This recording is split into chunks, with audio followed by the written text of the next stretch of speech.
Hi everyone.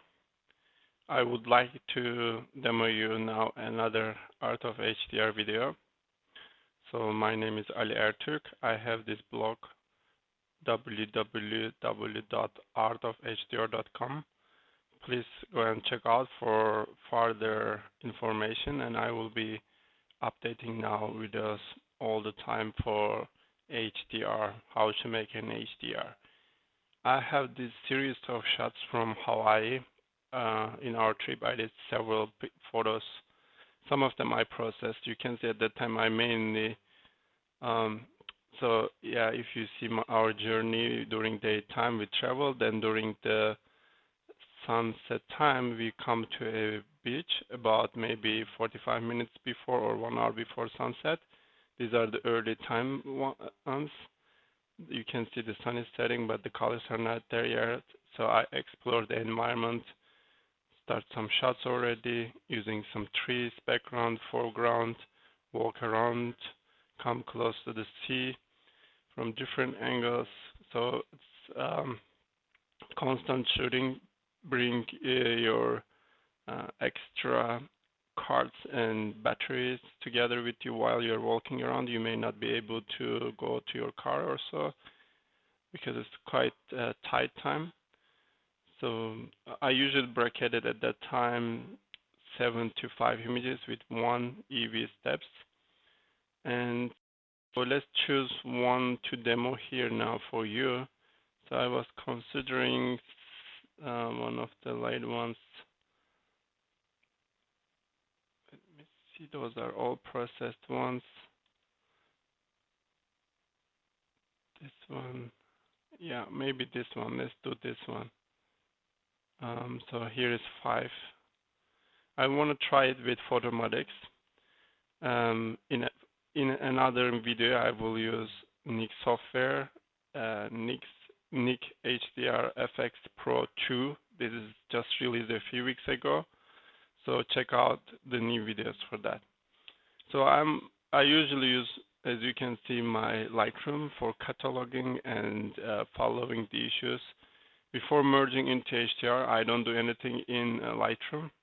Just choose your files to be merged. Here, 5 photos to merge. Right-click. Only if you install HDR programs like Photomatix or HDR FX Pro, they will be listed here. I choose Photomatix Pro 2. So we leave this align. Reduce ghosting depends if you want to reduce anything moving, some waves or some people or car. In these images, I don't have almost anything. Nothing is moving. I will not use this one. And reduce noise, reduce chromatin aberrations, or other things are just unchecked. So we won't automatically re-import into library back to Lightroom. So for these photos, these are the settings. This is optional if you want to see intermediary 32-bit HDR. Let's check this. We may have a look quick and say export. What will happen is that Lightroom will convert files into TIFFs, 5 TIFFs, and then import into Photomatix automatically, and it will open and make all these HDR calculations, alignment, merging to HDR. Now it will show us the 32-bit because we asked this. In 32-bit, what I'm interested in to see how good our photo to be an HDR. I check this by going to View HDR Histogram. This will give us the dynamic range, estimated dynamic range. You can see it's about 7,000 to 1. So this means these photos that I tried to merge for HDR was worthy. There was enough contrast to make it. If this value is less than 300-400 to 1, that means you don't have that much dynamic range in photo. You may really not need an HDR photo. So if it's a daytime photo, this value will be quite low. So we saw it. It looks good. Let's go to tone mapping. When it's 32-bit photo, we have to make tone mapping to be able to have something visible. So the histogram, I immediately close it. I don't use it. I just use my visual impression. So this is the version 4.2. I'm using 64-bit PC Windows 7 now. And yeah, the date you can see here is July 22nd. I'm telling this because later on, if you watch this movie, you might have some new updates and so on. But this is like this version is released a few weeks ago, as well as the Lightroom and Nik HDR Pro that I'm gonna demo the version 2. They are all recent, so therefore I felt to make a few videos to cover all. Okay, so these are from my previous processing, which already looks good. Apparently, I did a good job there previously. So these are presets that you, if you have some presets or if you accumulate over time, they will be popped up here. So if you have several photos from the same setting, and if you process one, and probably it will be close to each other, then you can go to presets before closing all this window, say save presets, and then next time you can call it. Anyway, now let's check the presets from Photomatix. These are default from them. If you click default, it's very kind of dull image, but it is okay to start. Photographic, which looks not bad, a lot of dark and light areas together. This heavily processed, and those are unnaturally looking ones, which I don't like. So basically, again, I don't really use anything from here. Let's use their default to move on. So default, it goes to method as detail enhancer. So process is tone mapping, method is detail enhancer. Now, what we will do is we will go through this menu from top to bottom and change some of them, not everything, because most of the details for blacks, temperature, and so on can be done in Lightroom or Photoshop. Therefore, since these are my Lightroom and Photoshop also a big part of my post-processing, I'm not going to do it here in Photomatix, which has a limited capability. Might be okay if you don't have Lightroom or Photoshop, if you don't want to pay a lot of money for that. There are options I will show you. So let's go through the strength. So I will just, more or less, I'm using the same close settings. You can start from 100 to 80, 90. So my range is from 80 to 100. So 90, 85 would be my probably average overall. Color saturation, my default is between probably 70 to 80. Never go to 100% because it might create too much colors that you don't want to have it now. Again, the colors and so on can come later on in Lightroom or Photoshop. So let's keep it like this. Luminosity.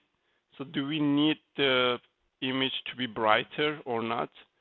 Here the histogram would be helpful to see. I mean, visually probably you can judge it, but still, let's see. You can see we have already very bright areas and we have already the black areas. So we don't probably need at the moment so much light, but it's visually, do you want to see more details? For example, here it's already visible. So it looks like we don't really need to add light. But if I were to add, it will bring more light into the photo. It's kind of exposure. So here it looks like we are good to go with almost no light luminosity addition. Let's try to quit somewhere 0. Detail contrast. So this will bring the contrast to the details, to the images. 10 would be probably too much, and 0 is very low to start, and minus will make it very unattractive. So my regular settings somewhere maybe between 4 to 6, 7. 7 could be even most of the time too much.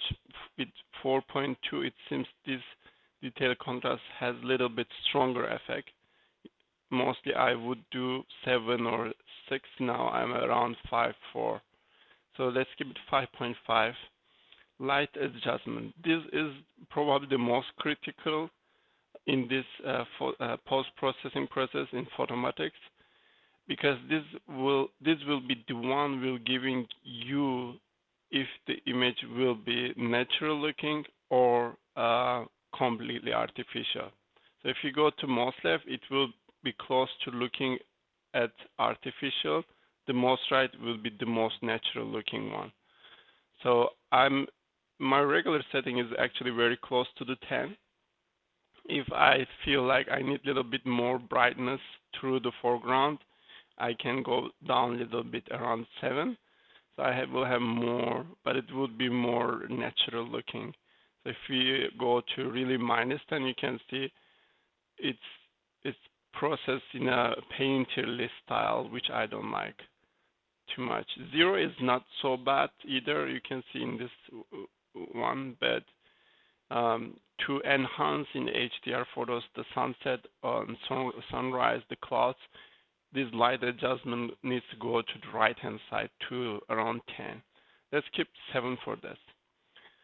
So more options plate we will give us this smoothing lights. So I'm not using those adjustments. You can simply crank them to max and minimum and to see if you have good feeling, if there's any improvement. So we can see here in the sky there is a little bit more light coming into play, improving the details, but we don't want to lose the details foreground. Let's check it if anything is changing. I think it's bringing in some good light. I will keep it a little bit like that. White point, so it will increase again the overall brightness. It will enhance the brighter points. So you can also add a little bit this black points. It will enhance the blacks in the image. These ones, the black and whites, can be added in Lightroom. Therefore, I would not really suggest here to add too much. If for the taste of the image, you can add a little bit, but not too much. You can do it later in Lightroom. So we don't need process plate. We can close it. We don't play around with gamma values, and we go back directly to temperature. This is a nice one too, so which can be adjusted in Lightroom too. But here it will give you the initial feeling of how warm or cold you want. My recent trick is to have the temperature through the cold, that I see the sky is kind of bluish, greenish, more blue actually than green. Of course, green will be at the foreground on the stones, and then the other yellow, the yellow striped colors can come later in Photoshop as well as Lightroom. For this image, it looks like we are also good to go with 0. We have enough preservation of the blue up there, and then some yellow. Let's check it a little bit to here. Gonna go maybe a little bit colder. Okay, let's keep it like this. So these advanced options are the ones that, as I said, can be done later on with Photoshop or Lightroom.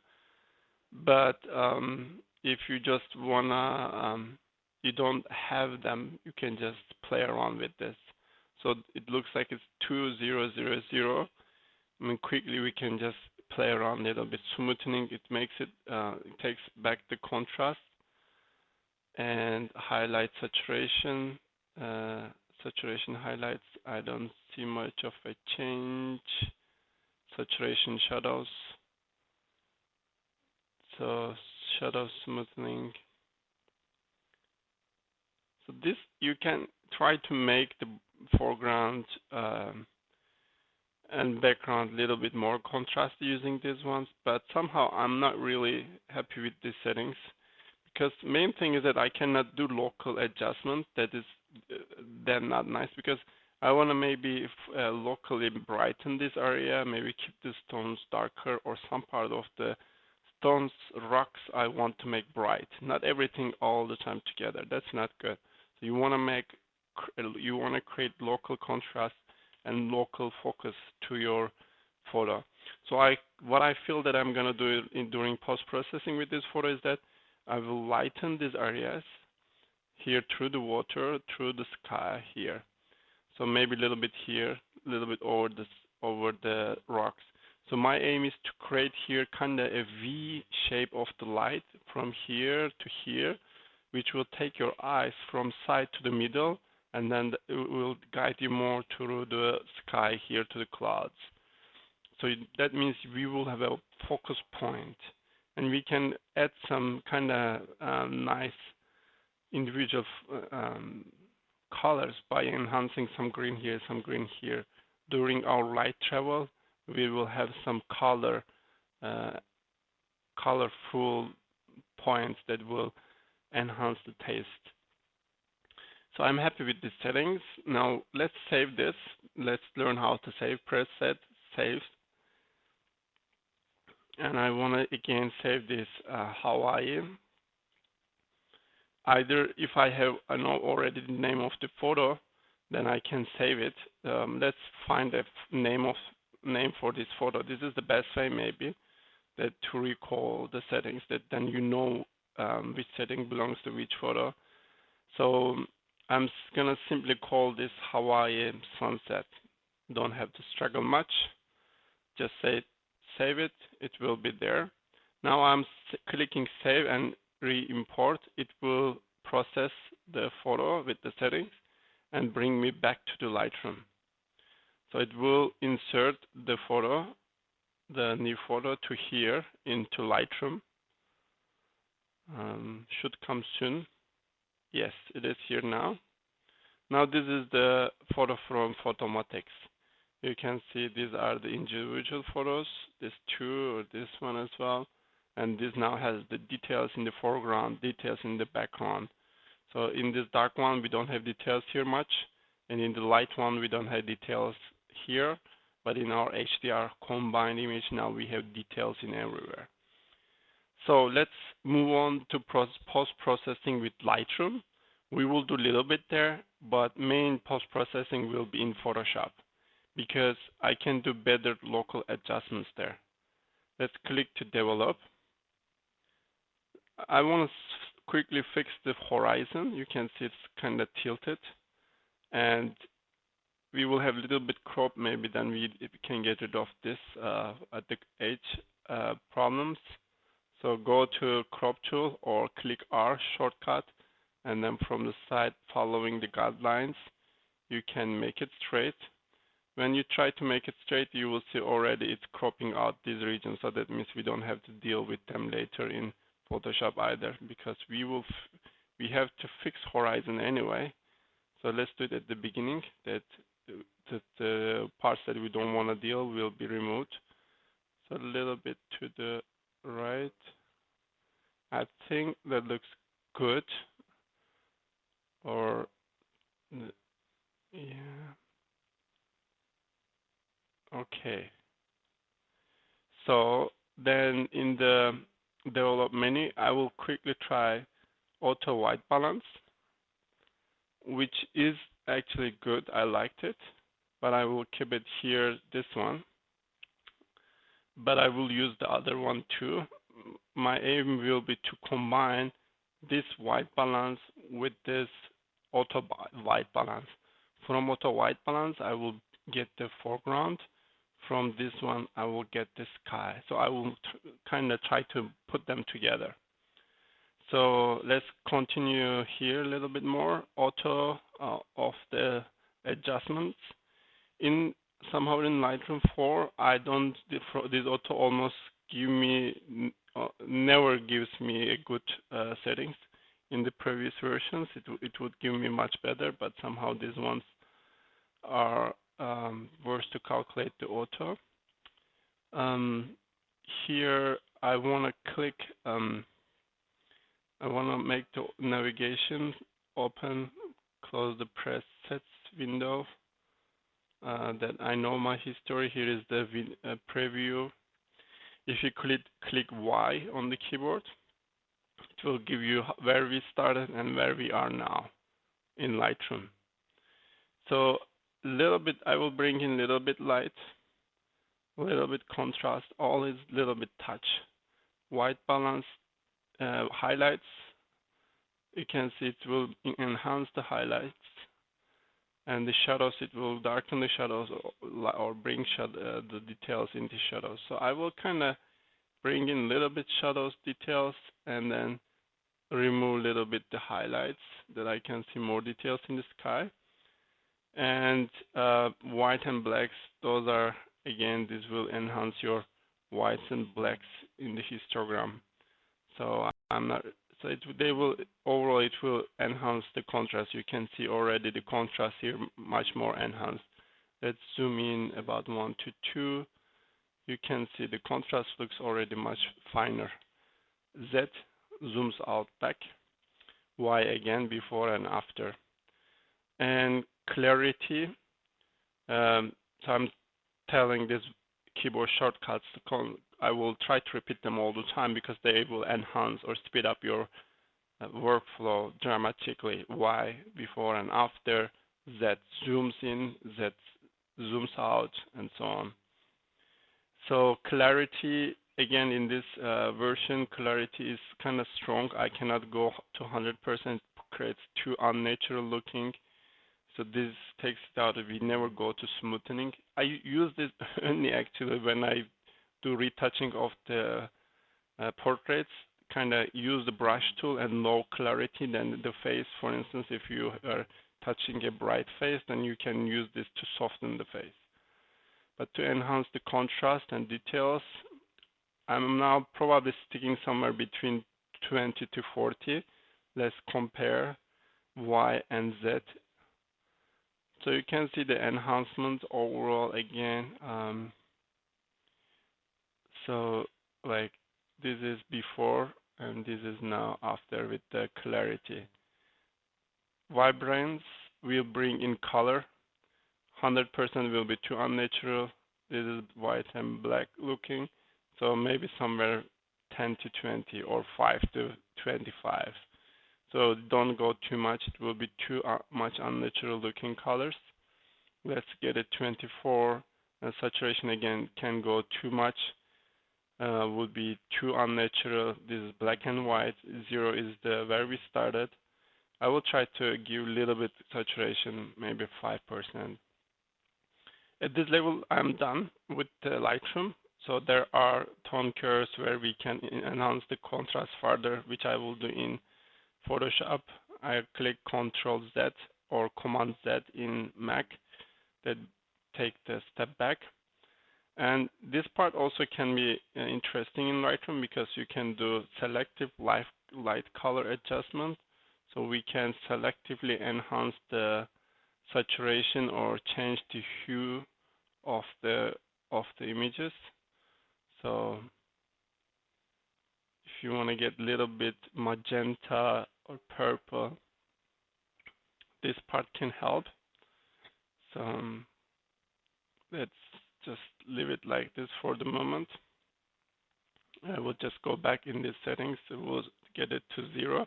So in history panel, you can click, you can go back and then it will take out all the settings that you have been putting in. You can go as much as you backwards and forward. You have to be careful if you go back and then do something, then the upper part will be disappearing because it will add your new setting. The rest will be gone. So that's something to keep in mind. Actually, I like this increase in the hue and yellow saturation shift. Okay, I'm gonna keep this. So now I will go to Photoshop. Before going to Photoshop, I want to do I want to duplicate this image. Right click, then go to create virtual copy. Because as I said, I will use 2 different white balance. And for this, for one, I will use the auto. And then there is this one. So I will try to merge this together. You can see in this one, the greens are much better looking. and maybe here is good, better enhance. So we will kind of combine these two and try to get a better color scheme in the photo. So then I will right click to other one with I will hold the shift and then select the other one, right click them together, edit in Photoshop CS6, open as layers in Photoshop, and that should bring me that should open me these two images as layers in Photoshop. I'm using Photoshop CS7 version. If you don't have it, you can download for free for 30 days trial and test what I'm doing here. And if you like, you can buy it, but it's Photoshop is kind of expensive one to probably, you know. Okay, images are coming. It's automatically forming the layers. Go to full screen for that. So history panel, I will let's keep it for the moment or merge it to here. Some changes in the layers. Okay. So here are the layers. I will maybe keep as default the yellow layer and add a layer mask for that. Hold the Alt or Option key, and then it will fill it black. Convert this to the, now I will, so it made it black. That means it covered everything of this layer, so we don't see anything. Let's fill it with sorry, Control Z back. Fill it with white. That's Alt or Option Delete key. Now I choose the brush, so you click B or go to brush here, and using bracketing adjust your size and then choose as foreground black. So here you can just click X keyboard shortcut. It will change the foreground to background, so it will switch them. So now if we started to paint in, so we are opacity 100%, flow 100%, you can see we are bringing in the blue sky of the lower layer, which actually I want to bring in this blue sky, but not this. I don't want to have this clouds too darkish, so I want to keep this clouds, but the rest of the sky I want to paint in blue as much as possible. So I'm using meanwhile X keyboard shortcut to paint in or out the blue. So here you can see now this comes from the lower layer, from this layer, because I'm masking the upper layer. So I'm just trying to see how it would look like if I kind of try to paint, bring in this blues of the lower layer combined with the greenish tone of the our yellowish one.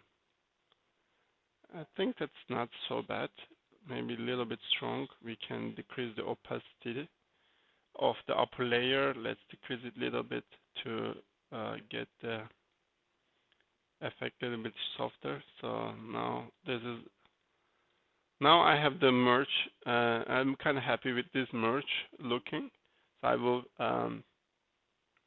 so this was the bluish looking one, and this is now I add the yellowish one with the mask, and then they're together. They look like this. So I'm merging these two layers. Select both of them, then Control E will merge them. And then now I will go through my typical processing of the levels and so on. So it starts with level, click levels, click auto. It will adjust an automatic levels. We'll bring in more light and try to make it more contrasted looking. Again, with CS6, I somehow do not get good results with auto levels. I used to get it much better. Now it makes it either too bright or too dark. So this is without and this is with it. So I'm not so happy, but I think with the lower opacity, the effect is softer and it's okay. Let's move to curves.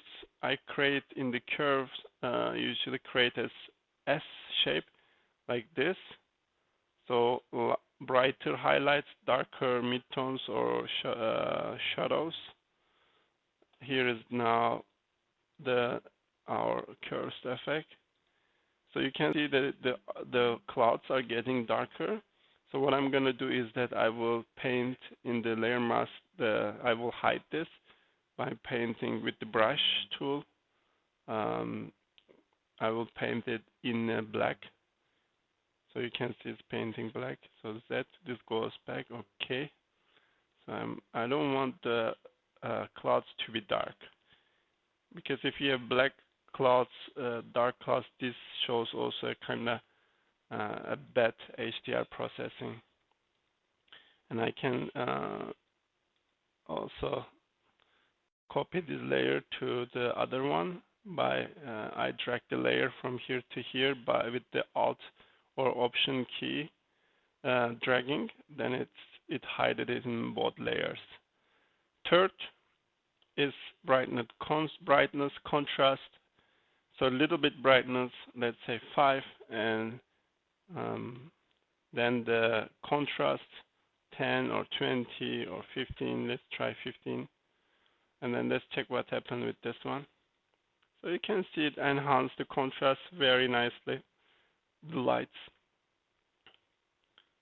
I will keep it. Though we are losing a little bit the sky color, maybe we should decrease the brightness a little bit. Okay, so now I'm gonna merge these layers again. I'm done with the light contrast adjustments. Select all with Shift and then Control E to merge them again. Now I'm gonna do one of my favorite. Okay, something that we can do, fill this image to the screen. Click that and fit to the screen. Now we can see more of the image. So after this adjustment, what I do is dodge and burn. So a lot of dodge, burn, and sponge tool. I use those ones to enhance things locally.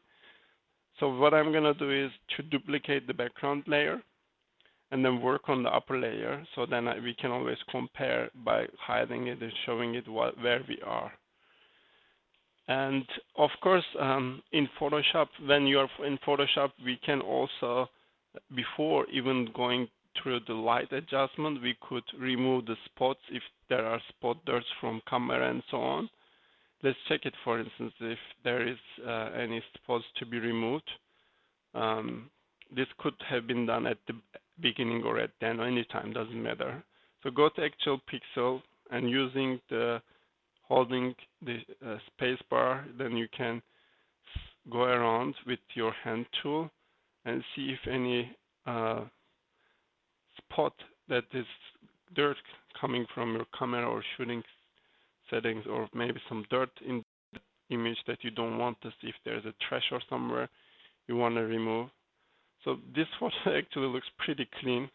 Let's say if I were to remove this one, this black thing here, you can click J or go here and choose the spot healing, and then come and then click on it. It will remove it very quickly and very nicely. We will blend it with the background.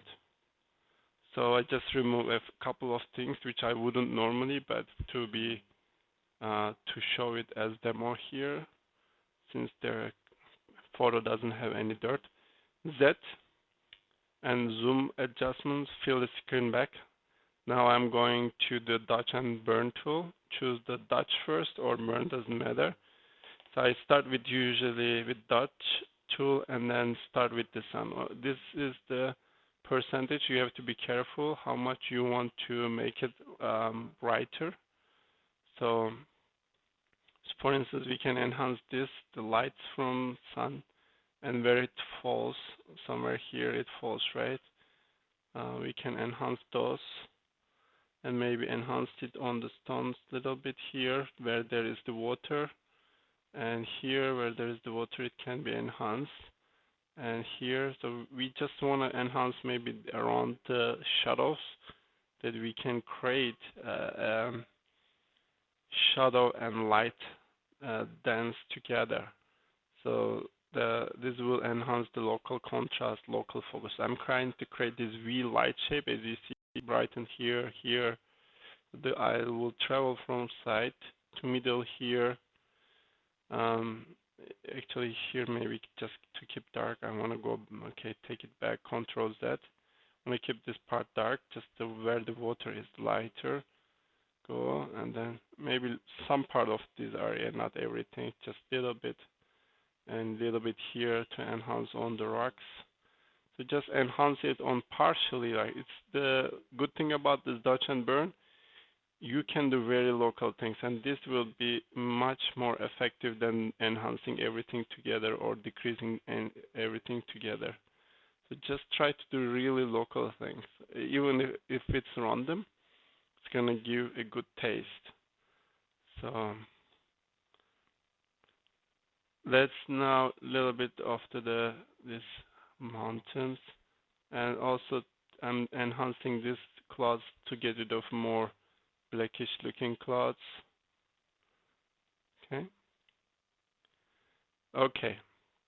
Now I will go to burn tool, and then burn, make the regions darker. So this, for instance, these rocks, let's exposure, let's make it 30. I just type 30 in the keyboard, it automatically changed the opacity directly.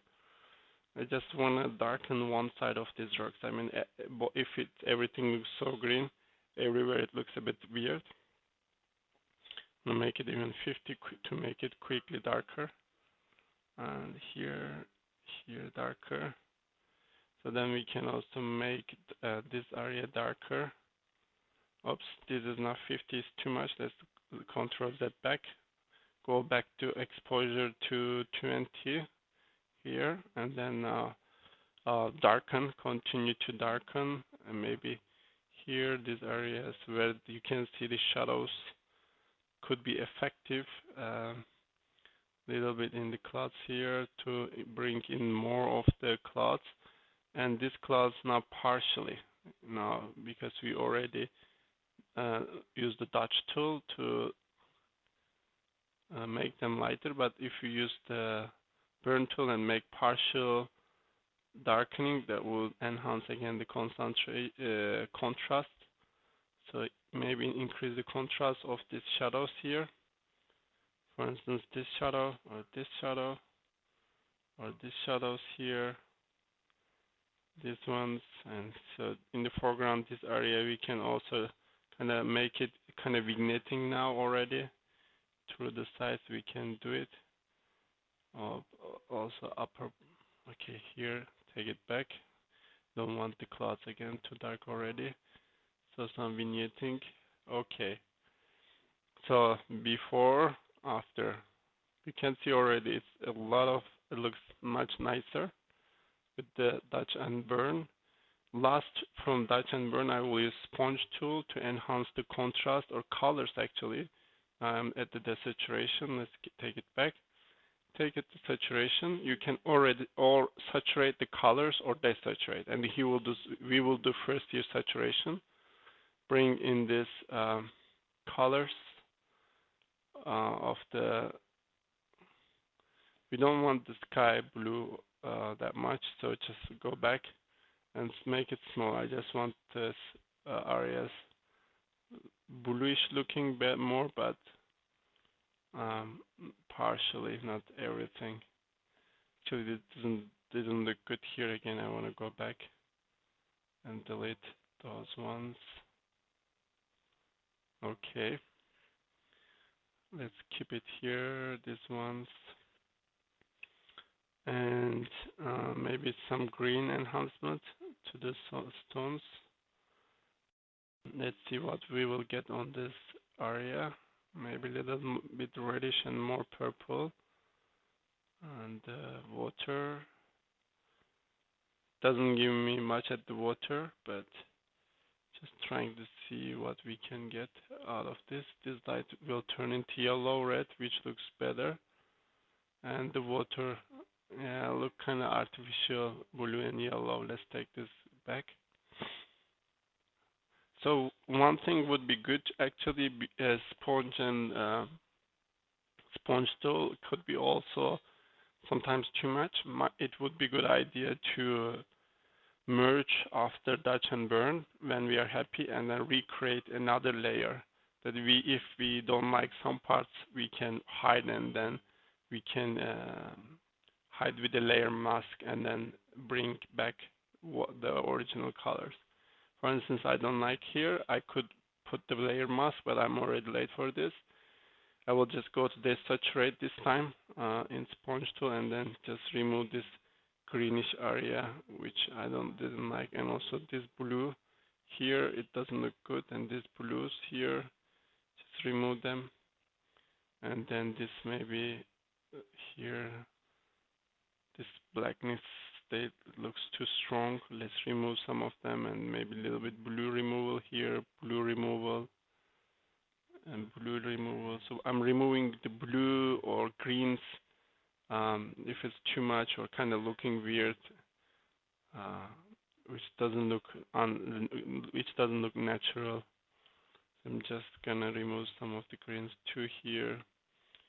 I think I'm happy with this now. So I will then merge these layers again. Last thing in Photoshop I'm going to do is to sharpen. What you can do is use Smart Sharpen, or let's try a Smart. This is already my typical settings. You can, with the preview, you can see it's bringing in already a lot of details everywhere. I think I like it, so I will keep it. Again, one thing I would do is to duplicate the layer and sharpen the upper layer. Then if we are not happy, we can hide some of the areas. For instance, usually sky will produce some noise with this sharpening. Here you can see this, it is not so bad, but we can make the sky again softer. Add the layer mask, fill it with white.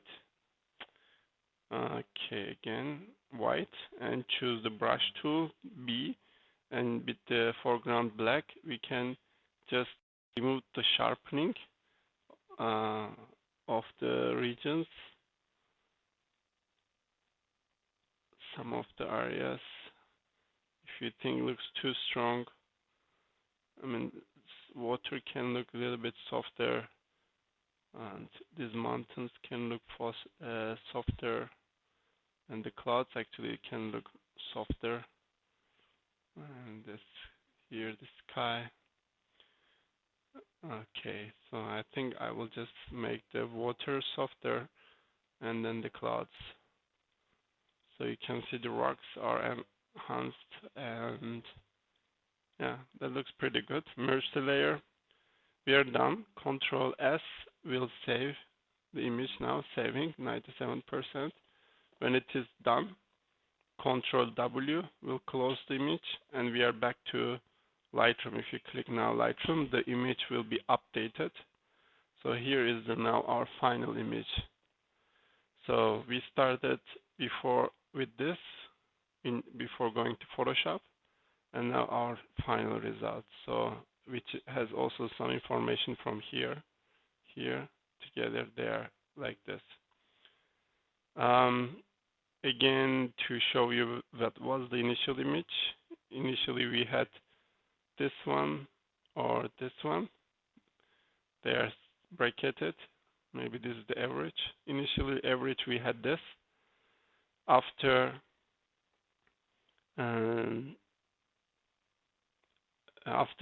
Photomatix and Lightroom we had this, and now we have this as final product from Photoshop. I will just export it for my usage. I export 800 pixel And let's write its name, Hawaii sunset, the sunset. Custom name, JPEG export 90%. I export at 800 pixel long, side screen sharpening. It goes into my blog post folder because this will go to internet. And then I also export it as full resolution. Again, change the name, Hawaii, the sunset, and I add FS, means full resolution. And this has, again, JPEG 90%. There's no resizing, and there's sharpening for print, glossy paper, export. And we are done. I hope you like this demo, and just keep it up. Keep at looking at my page. I will add more and more. Take care.